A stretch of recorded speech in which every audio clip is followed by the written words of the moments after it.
नमस्कार मंडळी. जी मराठी वाहिनीवरील लोकप्रिय मालिका पारू आणि लक्ष्मी निवास या मालिकेचा सध्या महासंगम सुरू आहे.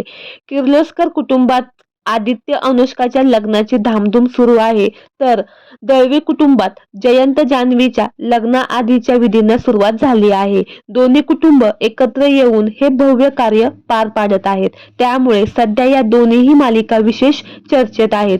नुकताच पारू मालिकेतील पारू म्हणजेच शरयू सोनावणे हिने आपलं लग्न झालेलं होतं तरी देखील का लपवलं यावर तिनं भाष्य केलं आहे. हे ऐकून चाहते देखील स्तब्ध झाले आहेत. शरयू सोनावणे 2023 मध्ये जयंत लाडेशी लग्नगाठ बांधली होती. हे लग्न तिने वर्षभर सर्वांपासून लपवलं होतं.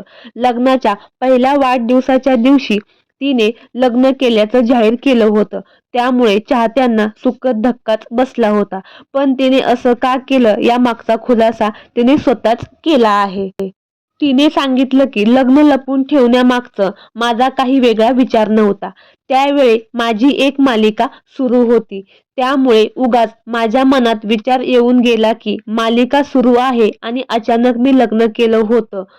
तर प्रेक्षक ते स्वीकारतील की नाही, तसेच कुटुंबाने निर्णय घेतला होता की आम्ही लगेच नाही तर थोड्या काळानंतर लग्न जाहीर करू. त्यामुळे असं करता करता वर्ष गेलं आणि मग आम्ही लग्नाच्या वाढदिवशी हे जगजाहीर केलं. तर मंडळी, तुम्हाला शरयू सोनावणे व जयंत लाडे यांची जोडी आवडते का हे आम्हाला कमेंट बॉक्समध्ये नक्की कळवा. आणि शरयू सोनावणे हिची पारो ही मालिका की पिंकीचा विजय असो ही मालिका तुम्हाला सर्वात जास्त आवडते हे देखील सांगायला विसरू नका. धन्यवाद.